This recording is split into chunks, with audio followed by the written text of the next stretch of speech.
How it started. छोटे से कारोबार से शुरू किया और वक्त के साथ साथ कारोबार का ये हाल है कि ऑलमोस्ट दादा बैंकक्रप्ट हो। दादी की ज्वेलरी बेच के लोगों के पैसे उतारे, हाथ गल जाते थे, उसमें केमिकल लगता था, क्रोम। बारिश हो जाती थी तो 2 बजे उठ के भागते थे कि चमड़ा नीचे पड़ा हुआ खराब न हो जाए उसको। तो फाइनेंशियल मार्केट्स में ज़्यादा स्कोप मिलता है बड़े कैपिटलिस्ट को या रियल इकोनॉमी में, प्रोडक्शन में? तो बिलीव कर रहे हैं कि इसी पे पार्ट 2 का दौर है और इंडस्ट्री ने शिफ्ट होना है चाइना टू पाकिस्तान और उसने होके ही रहना है। कौन से 2-4 ऐसी बड़ी रुकावटें हैं जो एक एंटरप्रेन्योर को, एक बड़े इंडस्ट्रियलिस्ट को या एक छोटे एंटरप्रेन्योर को वो रोकती हैं कि इन्वेस्टमेंट नहीं करनी पाकिस्तान में? हम गवर्नमेंट से कोई सब्सिडी नहीं मांगते, हम गवर्नमेंट से कोई रिबेट नहीं मांगते। प्रॉब्लम इसके अगर मेरे रीजन में जहाँ जिससे हमने मुकाबला करना है वहाँ बिजली अगर 6 से 9 सेंट की है, अगर आपको 12 सेंट की बिजली मिलेगी तो आप कैसे चलेंगे? लगाएं, इंडस्ट्री चलाएं, रोजगार पैदा करें, इंटरेस्ट फ्री लोन दें, यहाँ पर एक नई इकोनॉमी क्रिएट करें, यहाँ पर सूदी निजाम को खत्म करें। सर, ये सूद की जो लानत है इससे हम जान छुड़वा सकते हैं पाकिस्तान? क्यों नहीं, नियत करने की बात है। सवाल ये है कि IMF से जान कैसे छुड़ानी है? क्या आज छुड़ा सकते हैं या 1.5 साल तक जाना है? वो भी जान छुड़ेगी जब आपके मुंह पर डॉलर आएगा। डॉलर कैसे आएगा? एक्सपोर्ट होगी। एक्सपोर्ट कैसे होगी? इंडस्ट्री चलेगी। मजीद सूबों की आप बात करते हैं, उसके बारे में थोड़ा बताइएगा, किस तरह से वो इम्प्लीमेंट हो सकता है पाकिस्तान में? पूरे मुल्क में लाहौर, कराची, पेशावर, कोयटा तो नहीं है ना, और भी तो सूबे हैं, और भी तो इलाके हैं कि हमारा जहन जो है ना वो पुराना जहन है। बड़े बड़े सूबे, बड़े बड़े लोग नहीं चाहिए ना, मैं यही तो बता रहा हूँ, हम तो छोटे छोटे लोग चाहिए। सर, दीन ग्रुप, इसकी थोड़ा हिस्ट्री के बारे में हमें बताइएगा कि हाउ इट स्टार्टेड और किस तरह से आपके वालिद साहब ने और फिर आपने इसको आगे लेके स्केल किया बिजनेस को। बिस्मिल्लाहिर्रहमानिर्रहीम। दीन, शेख मोहम्मद दीन मेरे दादा का नाम था सर, और ये कंपनी मेरे दादा ने बनाई, फिर मेरे वालिद साहब, फिर मेरे बाकी चचा सबों ने इनको ज्वाइन किया। छोटे से कारोबार से शुरू किया और उस वक्त पहले रॉ लेदर का काम होता था, पशम का काम होता था। उस वक्त दादा बिल्कुल टाइकून थे और बहुत बड़े हो गए थे, बट फिर गवर्नमेंट ने एक्सपोर्ट पे फोकस करना शुरू किया, लेदर टेंडरी बननी शुरू हुई। तो वालिद साहब काफ़ी शोर मचाते थे कि टेंडरी लगानी चाहिए। दादा कहते थे हम ऑलरेडी कारोबार इतना बड़ा है तो वही चलना है। मगर गवर्नमेंट ने फिर एक्सपोर्टर्स को फैसिलिटीज़ देनी शुरू की और वक्त के साथ साथ कारोबार का ये हाल है कि ऑलमोस्ट दादा बैंकक्रप्ट हो गए और लोगों के पैसे देने थे तो दादी की ज्वेलरी बेच के लोगों के पैसे उतारे। फिर कराची रानीवाड़ा में एक लेदर टेंडरी ली जिसमें मेरे वालिद साहब ने बहुत मेहनत की। उनके हाथ गल जाते थे, उसमें केमिकल लगता था, क्रोम, बट उसको खुद चेक करते थे। मेरी वालदा बताती हैं कि रात को बारिश हो जाती थी तो 2 बजे उठ के भागते थे कि चमड़ा नीचे पड़ा हुआ खराब ना हो जाए उसको लेकर। ट्रैवल करते थे तो थैले हैवी होते थे, हाथ सूज जाते थे चमड़ा लेके जब जाते थे। फॉरेन ट्रैवलिंग पे जाते थे तो कोशिश करते थे कि रात की फ्लाइट हो, रात की ट्रेन हो, के पैसे होटल के कैसे बचाने। तो वो कहते थे मैं मीटिंग के लिए जाता था तो बस स्टेशन पे सामान रखता था, मीटिंग करता था, फिर वापस आता था। तो इस तरह से फिर मेरे चचा नसीर ने ज्वाइन किया, फिर चचा जावेद आए, फिर चचा परवेज़ आए, फिर तारिक आए, इन्होंने ज्वाइन किया। फिर हम 7 बच्चों में मैं सबसे बड़ा अपनी फैमिली में, मेरे बाकी कज़न आए, तो अल्हम्दुलिल्लाह ये एक सफ़र। अभी जो दीन ग्रुप की ओवरऑल जो है वो आपका क्या पोर्टफोलियो मैनेजमेंट क्या है? You are in just textile और अदर आप भी बिजनेसेस में? जी, और टेक्सटाइल में है, हमारे पास स्पिनिंग है, हमारे पास वीविंग है, अभी हमने बेडशीट का प्लांट लगाया है। साथ-साथ जो है हम लोग इसमें हमने प्रॉपर्टी डेवलपमेंट का काम कर रहे हैं। मेरा इसमें हमने एक SEZ लॉन्च किया है, स्पेशल इकोनॉमिक ज़ोन, सुंदर के पीछे। उस पे हम बिलीव करते हैं कि ये इंडस्ट्रियलाइज़ेशन का वक़्त है। That is owned by Deen group और वो गवर्नमेंट का उसमें? नहीं, गवर्नमेंट, दीन फैमिली। और इस वक़्त मेरा जो छोटा बेटा है वो काम कर रहा है फैमिली एंटरटेनमेंट सेंटर्स के ऊपर। बच्चों के जो झूले जो होते हैं 25-30 हज़ार स्क्वायर फीट, उस पे काम कर रहा है। अल्हम्दुलिल्लाह उसको भी ग्रो कर रहा है। वैसे इक्विटी में, शेयरों में हमारी काफ़ी बड़ी फाइनेंशियल मार्केट्स में भी बारे मार्केट में काफ़ी बड़ी इन्वेस्टमेंट्स है। क्या देखते हैं कि फाइनेंशियल मार्केट्स में ज़्यादा स्कोप मिलता है बड़े कैपिटलिस्ट को या रियल इकोनॉमी में, प्रोडक्शन में वैल्यू एडिशन में देखिए ज़्यादा जो हालात मुल्क के हो चुके हैं मैं तो उस पे फर्म बिलीव कर रहा हूँ। अगर मैंने स्पेशल इकोनॉमिक ज़ोन बनाया हमने तो हम उसमें सोसाइटी भी तो बना सकते थे। तो हम दिल से बिलीव कर रहे हैं कि ये सीपैक पार्ट 2 का दौर है और इंडस्ट्री ने शिफ्ट होना है चाइना टू पाकिस्तान और उसने होके ही रहना है। हाँ, कुछ मसले मसाइल हमारे मुल्क में है कि इंटरेस्ट रेट बहुत हाई है, बिजली बहुत महँगी है, टैक्सेशन सिस्टम बहुत ज़्यादा एक्सोर्बिटेंट हाई है। इसको ठीक होना है। जैसे बिजली आई थी तो हमने एक पूरी आईपी के ऊपर आईपीपी पे एक जंग लड़ी और अल्हम्दुलिल्लाह गवर्नमेंट खुद कह रही है कि 3600 बिलियन उन्होंने रुपीस सेव किए हैं अभी। तो इसी तरीके से हम जब फेडरेशन में बैठते हैं, जो बिज़नेस पॉलिटिक्स की मुझे वो वालिद साहब की सीट पे बिठाया गया, तो इस पे भी हमारी ये कोशिश है कि हम मुल्क को अब एशियन टाइगर कैसे बनाएँ इकोनॉमिकली। हुँ। तो उसमें मतलब आप ये समझ रहे हैं कि फाइनेंशियल मार्केट्स का रोल ज़्यादा रहेगा या वही मेरा दोबारा का क्वेश्चन कि रियल इकोनॉमी में ज़्यादा नहीं सर, मैं बिलीव करता हूँ रियल इकोनॉमी रियल इको क्योंकि उधर से एम्प्लॉयमेंट जनरेट होती है, उसी से डॉलर मुल्क में आते हैं, उसी ने ही एक्सपोर्ट देनी है और उसी ने टैक्स देना है जिससे ये मुल्क चलता है। ठीक। उसमें जो हमारा जो सबसे बड़ा एक एलिमेंट आता है, जब हम प्रोडक्शन बिज़नेस की बात करते हैं, ईज़ ऑफ डूइंग बिज़नेस की हम बात करते हैं। Pakistan stands at I think 108 number in the hierarchy of the ease of doing business in the world. तो उसको आप क्या देखते हैं कि कौन से 2-4 ऐसी बड़ी रुकावटें हैं जो एक एंटरप्रेन्योर को, एक बड़े इंडस्ट्रियलिस्ट को या एक छोटे ये एंटरप्रेन्योर को वो रोकती हैं कि इन्वेस्टमेंट नहीं करनी पाकिस्तान में, कारोबार नहीं चल सकता। वो रुकावटें आप 2-3 बताएँ ऐसी कि जो मेजर एड्रेस होने वाली हैं। लेकिन ये हम ये गवर्नमेंट को कहते हैं हमें रीजनली कॉम्पिटिटिव कर दें। हुँ, हम गवर्नमेंट से कोई सब्सिडी नहीं मांगते, हम गवर्नमेंट से कोई रिबेट नहीं मांगते। प्रॉब्लम इज़ कि अगर मेरे रीजन में जहाँ जिससे हमने मुकाबला करना है, वहाँ बिजली अगर 6 से 9 सेंट की है, अगर आपको 12 सेंट की बिजली मिलेगी तो आप कैसे चलेंगे? अगर रीजन में इंटरेस्ट इस वक़्त 4 से 5% है, आप 11% देंगे तो कैसे लगेगा काम चलेगा? हुँ। टैक्सेशन सिस्टम अगर आप देख लें तो मोर देन 64% है।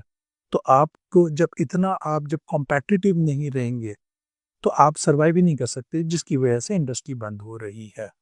But sir on the other and अगर हम देखें तो टैक्स ठीक है वो 60-65% आपने बताया, लेकिन जो टैक्स टू जीडीपी रेशो है वो जो जस्ट एंड ऑन 9 to 10%। तो इंडस्ट्रियलिस्ट को भी थोड़ा मतलब वो टैक्स देने के थोड़ा जीडीपी का मतलब है कि जो लोग टैक्स नहीं दे रहे उनसे लेना चाहिए ना। जो अगर टैक्स की चोरी कर रहे हैं तो गवर्नमेंट का काम है अभी उनसे वो आईएमएफ की रिपोर्ट में आया ना कि वो $20 बिलियन लीकेज है। शर्म आती है आईएमएफ की रिपोर्ट हाँ, पढ़ आप देखें तो उसने क्या बोल दिया। अब जो आदमी टैक्स नहीं देता हाँ। आप उससे तो टैक्स नहीं लेते और जो देता है उसको आप और रगड़ा लगा देते हैं तो इंडस्ट्री कैसे चलेगी। तो जब आप ओवरलोड कर देते हैं इंडस्ट्री को तो आप बिल्कुल ठीक कह रहे हैं टैक्स टू जीडीपी लो है, गवर्नमेंट ले टैक्स उनसे जो नहीं दे रहे। लेकिन सर एक मतलब जो सैलरीड क्लास है वो पिसती है रिग्रेसिव टैक्सेशन में। प्रोग्रेसिव टैक्सेशन में हम देखते हैं कि जो एक बिजनेस बढ़ता रहता है वो उस तरह से टैक्स नहीं उसके ऊपर इम्प्लाई होता जिस तरह एक सैलरीड क्लास में देना ही देना है। ये सैलरी क्लास की बड़ी कॉमन बात होती है। सैलरी क्लास का भी जो टैक्स है वो भी इंडस्ट्री से रिलेटेड ही है। हम्म, इंडस्ट्री जो टैक्स जो लोग को एम्प्लॉय करती है वो टैक्स दे रहे हैं वहाँ पर। इंडस्ट्री जो मैनेजर्स रखती है, जो जनरल मैनेजर्स रखते हैं, जो मेरे को भी सैलरी मिलती है उसमें भी टैक्स देते हैं। तो उसका मेजर जो जो आम तौर पे बात की जाती है जो हुकूमत में लोग काम कर रहे हैं वो टोटल अमाउंट जो है ना वो 15% है। बाकी सारा का सारा इंडस्ट्री में जो लोग सैलरी ले रहे हैं उसके टैक्स आता ही है। मतलब आप ये कह रहे हैं कि वो जो इंडस्ट्री का भी वो सैलरी क्लास का जो शेयर है टैक्स का वो भी इंडस्ट्री ही पे कर रही है। इंडस्ट्री लगाएं, इंडस्ट्री चलाएं, रोजगार पैदा करें। देखिए अभी पिछले हफ्ते जो अनएम्प्लॉयमेंट का फिगर आई है, पहले गवर्नमेंट 22.5 कहती थी और मैं कहता था ये 40-45% हो गई है। अब ऑफिशियली फिगर 37.5 आ गई। एग्जैक्टली। अगर हम इसको नहीं समझेंगे, अभी भी कम है ये मैं आपको बताऊं। जब जो जवान इंसान है उसको आप खाने को नहीं दोगे, उसके घर में खाने पीने को नहीं होगा, उसका बच्चा भूखा मर रहा होगा, फिर वो क्या करेगा? वो कुछ भी कर सकता है। तो लोगों को रोजगार दें और सी पे फोकस्ड हो। तो रोजगार में सर एसएमई का बड़ा रोल अदा होता है। तो 40% जो हमारा जो डीपी है वो इन्हिसार करता है एसएमई पे। लेकिन जो हमारे बैंक्स हैं या गवर्नमेंट की तरफ से भी उनको 6 to 7% सिर्फ आप फाइनेंसिंग मिलती है। इसके लिए आपका क्या लाएअमल है? क्या आप देखिए, हमने तो जैसे आज बताया कि हमने पूरे पाकिस्तान की बिज़नेस कम्युनिटी को इकट्ठा कर दिया। उसका मेजर रीज़न ही ये है कि एसएमई सेक्टर को चलना चाहिए, बड़ी इंडस्ट्री को चलना चाहिए, इंडस्ट्रियलाइज़ेशन होनी चाहिए, एक्सपोर्ट बढ़नी चाहिए। अगर बैंक लोन नहीं दे रहा तो देना है गवर्नमेंट ने, दें लोन बट उसकी इंटरेस्ट की कॉस्ट को भी कम करें। इंटरेस्ट फ्री लोन दें यहाँ पर, एक नई इकॉनमी क्रिएट करें यहाँ पर, सूदी निज़ाम को ख़त्म करें। वो जो पैसा गवर्नमेंट लगाए उससे आप देखें उससे एडवांटेजेस क्या हो रहे हैं। सिर्फ ये थोड़ी है कि हमने बैंकों को रिच करना है। 54 ट्रिलियन रुपए की इस वक्त लोकल बोरिंग है। 54 ट्रिलियन पे 8.5 ट्रिलियन रुपए गवर्नमेंट सूद दे रही है, 11%। डेट सर्विसिंग जो हमारा अगर उस ये लोकल की मैं बात कर रहा हूँ, हाँ, अगर उसको 6% पे लेकर आया तो you can say 3.5 trillion rupees. Sir यही बात है, ये क्यों नहीं होता? ये एलीट कैप्चर है कि एक तरफ से बैंक्स हैं, वो बैंक्स के ही लोग जो हमारी बैठे हुए हैं आपकी हुकूमत में, और वो एलीट कैप्चर है, उनका आपस में इत्तेहाद है कि यार ठीक है ये नहीं करना, बाकी जो मर्जी कर। गवर्नमेंट कहती है कि अगर हम इंटरेस्ट को कम कर देंगे तो ये एक बूम एंड बर्स्ट साइकिल आ जाएगा। हम जैसे इंटरेस्ट को कम करेंगे तो लोग इकॉनमी चल पड़ेगी, लोग इंपोर्ट करना शुरू कर देंगे और इकॉनमी बर्स्ट हो जाएगी। तो 2022 की एक मिसाल देती है कि 2022 में उससे पहले इंटरेस्ट रेट कम था और 2022 में इकॉनमी कोलैप्स कर दी। हम उसका ये जवाब देते हैं कि 2022 में रशिया यूक्रेन वॉर हो गई थी, ऑयल की प्राइस डबल हो गई थी, आपका इंपोर्ट बिल डबल हो गया था। उस वक्त आपने $3.5 बिलियन की कोविड की वैक्सीन मंगाई थी जिसकी आपने पेमेंट की थी। तो आपका सूद कम करने से दुनिया में ऑयल की कीमत चढ़ नहीं जाएगी। ठीक है, वो एक्सटर्नल फैक्टर्स थे। एग्जैक्टली उसको अंडरस्टैंड करें और इकोनॉमी को चलाएं, ना कि रोक के रखें। आप ये कहते हैं कि इसको 11% से 6% पे होना चाहिए। मैं कहता हूँ एकदम नहीं हो सकता। इन्फ्लेशन से एकदम आप possible है। देखिए, मतलब जितना सीपीआई इंडेक्स होती है ना, इन्फ्लेशन जो 4% है अभी। जी एवरेज 4% आ रही है। ये पिछले दो थोड़ा बढ़ी है बिकॉज ऑफ सलाह। एवरेज 4 है, अगर 4 है तो 5-5.5% होना चाहिए, 6% चाहिए। और पे एक दिन में नहीं कहते हम छू मंतर कर दें, हम कहते हैं अभी पहले सिंगल डिजिट कर, ग्रेजुअल हो। ग्रेजुअल हो, तरीके से नीचे आए कि कारोबार चले। आप आर्टिफिशियली रोक लोगे फिर एक दिन पता लगेगा बम फटेगा और बहुत बड़ी डिवेल्यूशन हो जाएगी, रुपए कहाँ से कहाँ चला जाएगा। तो वो नहीं चाहते हम करें। सर ये सूद की जो लानत है, इससे हम जान छुड़वा सकते हैं पाकिस्तान? क्यों नहीं, हम नियत करने की बात, हाउ क्या जिस आपके दिन पास नियत कर ले Do you have a तो plan? सब कुछ ठीक कर सकते हैं। अभी तो गवर्नमेंट ने भी कह दिया 26 अमेंडमेंट में कि 2028 तक जो है ना ये सूद और रिबा से पाक फ्री इकोनॉमी होगी। वो कैसे इम्प्लीमेंट होगा? देखिए जी, पहले तो Possible अभी best. तो हम आईएमएफ में फंसे हुए हैं। आईएमएफ जो है वो जून 2027 तक है, तो 1.5 साल तो आप अभी फंसे हुए हैं। सवाल ये है कि आईएमएफ से जान कैसे छुड़ानी है, क्या आज छुड़ा सकते हैं या 1.5 साल तक जाना है? वो भी जान छुड़ेगी जब आपके मुल्क में डॉलर आएगा। डॉलर कैसे आएगा? एक्सपोर्ट होगी, एक्सपोर्ट कैसे होगी? इंडस्ट्री चलेगी। तो ये एक साइकिल है पूरा। इस साइकिल पे अब इंडस्ट्री कैसे चलेगी? बिजली सस्ती होगी। इंडस्ट्री कैसे चलेगी? सूद कम होगा। इंडस्ट्री कैसे चलेगी? टैक्सेस ठीक होंगे। तो हमें ये फैसला करना है कि हमने इंडस्ट्रियलाइजेशन करनी है। जिस दिन हम ये डिसीजन ले लेंगे और हम सब सेम पेज पे आ जाएंगे, कौन रोक सकता है? रुकावट क्या है सर इसमें? डिसीजन सबसे बड़ी स्लो है, decision making, decision making slow हो रहे हैं, टाइम पे फैसले नहीं हो रहे हैं, लेट हो जाते हैं फैसले, ब्यूरोक्रेटिक हर्डल्स हैं इसमें। बहुत ज्यादा है। आप ये उनको समझ उनको भी गाइड नहीं किया जा रहा सही तरीके इसका से। मतलब है, डू यू थिंक दैट के जो इस वक्त पॉलिसी मेकर्स बैठे हैं वहां पे टेक्निकल लोग होने चाहिए आप जैसे, या और बिल्कुल होने चाहिए। हमारी एडवाइस ने, हमारी नॉट मेरी, मतलब द पीपल लाइक यू जी जी, who know the best ले सर जोड़ के बैठ जाएं, हम 2 दिन 3 दिन बैठ जाएं सारे आपस में। हमारा मुल्क है, सबका मुल्क है ना, आपका मुल्क है, मेरा जो सबका मुल्क है। और सब जो ब्यूरोक्रेट्स हैं वो भी चाहते हैं मुल्क ठीक हो, लेकिन चैनी काम करते हैं। वो प्रॉब्लम क्या है ना, ब्यूरोक्रेट एक मास्टर्स किया, उसने ग्रेजुएशन की, उसके बाद कॉम्पिटिटिव एग्जाम दिया और उसको आप बिठा के एक सेक्रेटरी पे, he doesn't know about the के हाउ इंडस्ट्री वर्क्स। विजन बनाना। आप सऊदीया में जाए, वो विजन 2030, विजन 2030 उनकी चमड़ाई से भी मिलत में विजन 2030 लिखा हुआ, टॉप टू बॉटम हर आदमी अलाइंड है। विजन शार्प, बिल्कुल लेजर शार्प विजन है कि हमने क्या अचीव करना है, और उस अचीव करने के लिए एक शॉर्ट एनालिसिस होते हैं, स्ट्रेंथ क्या है, वीकनेसेस क्या है, थ्रेट्स क्या है, अपॉर्चुनिटीज क्या है, उस पर बहस होती है। उसको करने के बाद डिसाइड किया जाता है कि यार ये हमारा विजन है और हमने अब यहाँ से फोकस इसी पे रहना, हिल नहीं सकते। आंधी आए या तूफान आए, हमने ये टारगेट $100 बिलियन की एक्सपोर्ट करनी है। आपको पता है पोटेंशियल इस मुल्क में कितना है?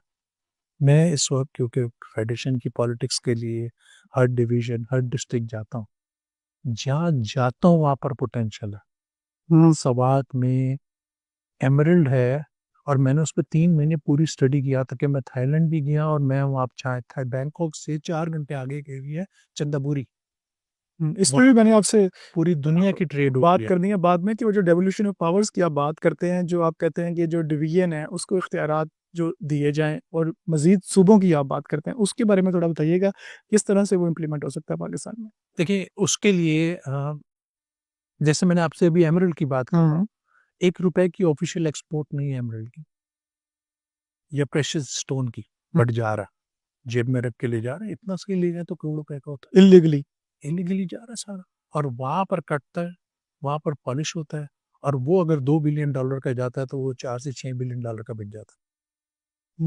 ठीक है, आपके मुल्क में पोटेंशियल है, ये वो पैसा है जिसके लिए हम IMF लिए तरले कर रहे होते हैं और अप्लाई कर रहे हैं। आपको कितनी शॉर्टेज है? $8-10 बिलियन साल की शॉर्टेज है ना, तो हम कर क्या रहे हैं? आपसे एक डाटा शेयर करता हूँ सर हमारे मुल्क में रेमिटेंस जो आ रही है वो $37 बिलियन। $37 बिलियन उसी की वजह से ही हम चल रहे हैं, वरना एक्सपोर्ट और इम्पोर्ट का तो जो आपको हाल है वो पता ही है, बहुत बड़ा गैप है। 90 लाख पाकिस्तानी बार काम कर रहा है। एग्जैक्ट 37 बिलियन को 90 लाख पे डिवाइड कर दें, डिवाइड बाय 12 कर दें, तो एक सैलरी आ जाएगी कि एक पाकिस्तानी कितने डॉलर पर मंथ सैलरी ले रहा है। $315 की फिगर आएगी आपके सामने। ये पाकिस्तान में जो फिलिपिनो आती है ना पोछा लगाने काम करने सफाई वाली, सर वो $600 से $700 लेती है पाकिस्तान में। तो ये जो हमारा जो एजुकेशन का निज़ाम है यहाँ पर, जिस तरह से हमारा दखिया नूसी निज़ाम है, हम क्या प्रोडक्ट बेच रहे हैं? पत्थर तोड़ने वाले लोग कुछ होंगे, अच्छे भी होंगे, मैं नहीं, मैं तो एवरेज की बात कर रहा हूँ। अगर आज सिर्फ यही लोग एक फिलिपिनो लेवल, एक सफाई करने वाला लेवल अचीव कर लें, तो $37-74 बिलियन हो जाते हैं एक साल में। एक साथ मैं कहीं गलत तो नहीं बोल रहा हूँ, आप कैलकुलेट कर लीजिएगा। अब आप बोलेंगे एजुकेशन गरीब आदमी कैसे ले, हम आपका तो गरीब मुल्क है, बजट नहीं है। मैं आपको एक और फिगर देता हूँ आपको, पूरा मुल्क का डिफेंस बजट जो है ना वो 2.3 ट्रिलियन रुपए का। फौज नजर आती है, आती जंग जीत के दिखाती है, मुल्क की इज्जत बढ़ाती है। आपको पता है हेल्थ एंड एजुकेशन का बजट कितना?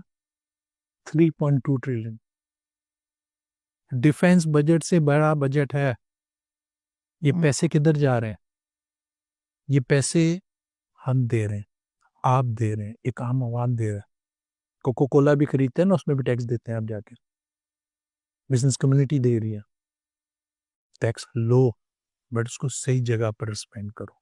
योर पॉइंट इज अगर कि ये पैसे ज़ाया हो रहे हैं और इतना टैक्स दिया जा रहा है, 3.2 ट्रिलियन, वो बच्चे जो सरकारी स्कूलों में पढ़ते हैं, हम सबको पता है गोस्ट स्कूल में, हमें सबको पता है भैंसे बंधी हुई है, हमें क्या नहीं मालूम? सरकारी हॉस्पिटल्स में चले जाएं, हमें नहीं मालूम क्या हो रहा है वहाँ पर। ये कब तक ये निज़ाम चलेगा? इसीलिए हम कहते हैं कि वो जो डेवोल्यूशन ऑफ पावर है, उसको आप सूबा बोलें या एडमिनिस्ट्रेटिव यूनिट बोले, मैं नहीं बोल सकता कि मैं पॉलिटिकल आदमी नहीं हूँ, मैं तो एक बिजनेसमैन हूँ ना। पर मुझे तकलीफ लगती है कि मेरा पैसा अगर ज़ाया हो जाए, मिस यूज हो जाए, तो हम कहते हैं कि वो जो छोटे छोटे एडमिनिस्ट्रेटिव यूनिट बन जाएंगे, तो उनका काम है ना एजुकेशन ठीक करें, हेल्थ को ठीक करें, स्किल डेवलपमेंट पे काम करें, उस इलाके में जो पोटेंशियल है, जैसे मैंने अभी आपसे प्रेशियस स्टोन की बात की है, चिन्योट में बड़ा खूबसूरत फर्नीचर बनता है, कार्विंग का काम है, कोई एक्सपोर्ट है फर्नीचर की। मैं सखर जाता हूँ, 4 कंटेनर खजूर के एक्सपोर्ट होते हैं हर रोज, वो बाहर जाते हैं, कोई उसके अंदर बादाम डालता है, कोई उसके ऊपर चॉकलेट लगाता है, उसको बतील का ब्रांड लगाता है, कुछ हजार टाइम्स आप वापस जाके खरीदते हैं पाकिस्तान में। वैल्यू एडिशन बाहर हो रही है, पाकिस्तान में नहीं हो पाकिस्तान रही। में नहीं हो रही। जैसे एमरल्ड की बात कर रहा हो, तो हम किसका इंतजार कर रहे हैं और ये कब होगा?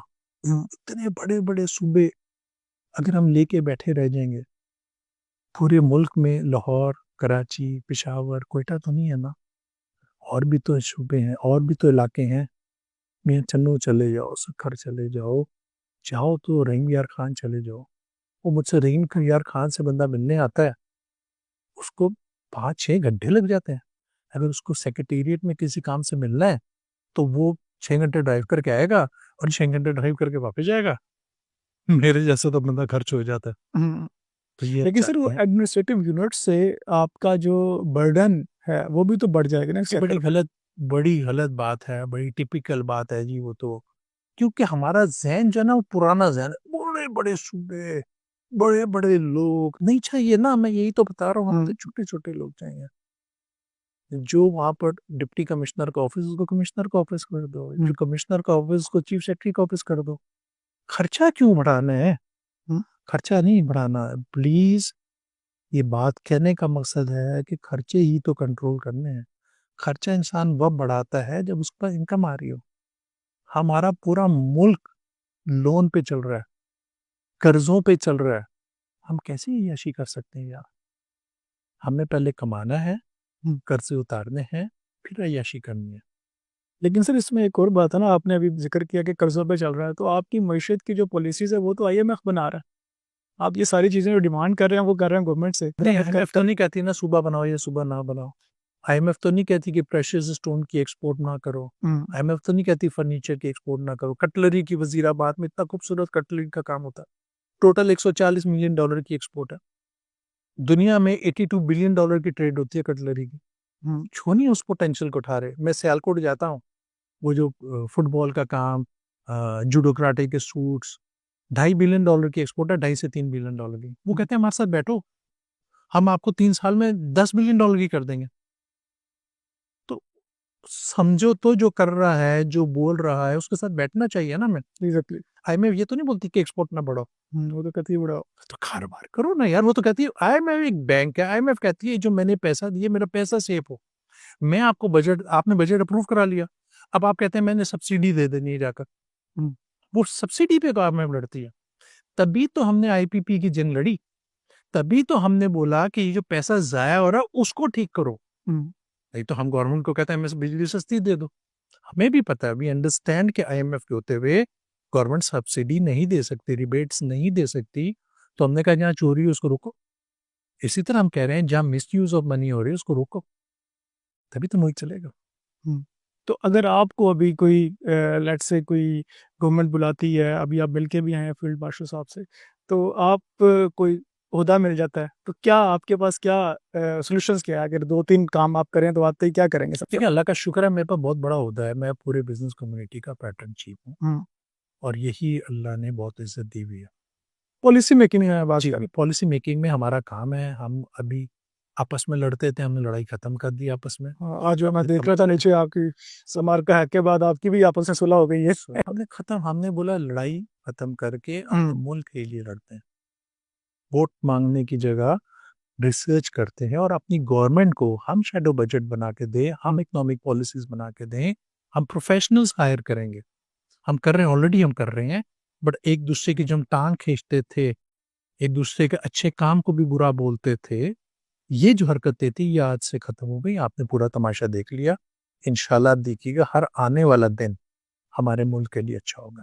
अच्छा, माशाल्लाह। अच्छा सर, पाकिस्तान को मज़ीद और किन इंडस्ट्रीज़ में एक्सप्लोर करना चाहिए? क्या समझते हैं आपके विज़न के मुताबिक अपॉर्च्युनिटीज़ क्या हैं? पाकिस्तान एक वर्जिन मार्केट है। जिस चीज़ में भी जाएँगे ना उसमें पोटेंशियल है। योर एडवाइस टू मैं एस्पायरेंट्स? ये कहता हूँ बस कॉस्ट को गवर्नमेंट ठीक करे हमारी, हमें रीजनली कॉम्पिटिटिव कर दे। और जैसे मैं हर डिस्ट्रिक्ट इकोनॉमी की बात कर रहा हूँ, हर डिस्ट्रिक्ट का जो पोटेंशियल है, उसको जो टैप करना है तो वही उसकी इंडस्ट्री लगनी है। हुँ। मैं कटलरी की जैसे बात की तो कटलरी की पूरी इंडस्ट्री लगनी है, पूरे-पूरे शहर आबाद होने हैं। मैं अगर प्रेशियस स्टोन की बात करता हूँ, पूरा शहर आबाद होना है। मैं टूरिज़्म की बात करता हूँ, इतनी टूरिज़्म है, इतने खूबसूरत इलाके हैं यहाँ पर। आएँ यहाँ पर मुल्क में डॉलर स्पेंड करें हमारे मुल्क में, पैसा लगाएँ। जो चीज़ें इम्पोर्ट हो रही हैं, वो पाकिस्तान में क्यों नहीं बनती? हमें इम्पोर्ट सब्स्टिट्यूशन पे काम करना है। तो हमारी गवर्नमेंट ने ऐसी पॉलिसी देनी है कि जो चीज़ इम्पोर्ट हो रही है, हम मुल्क में बनाएँगे तो हमारे को सस्ता मिलेगा। तभी तो काम होगा ना। हुँ। एक तो डॉलर की लीकेज, $1 जो हम बाहर इम्पोर्ट करते हैं उसको भी रोकना है। तो इम्पोर्ट सब्स्टिट्यूशन पे काम करें, एक्सपोर्ट की इंडस्ट्री में काम करें और लोकल अपना पोटेंशियल बढ़ाएँ कि हर डिस्ट्रिक्ट में जो मैं बार-बार सूबा या एडमिनिस्ट्रेटिव यूनिट या डेवोल्यूशन ऑफ पावर की बात करता हूँ, मकसद ये है कि एक्सपोर्ट बढ़े, हमारी इंडस्ट्री चले। अच्छा सर, एक्सपोर्ट जो हमारी है ना वो 30 टू 32 बिलियन डॉलर पे स्टैग्नेंट है फॉर लास्ट 10 ईयर्स।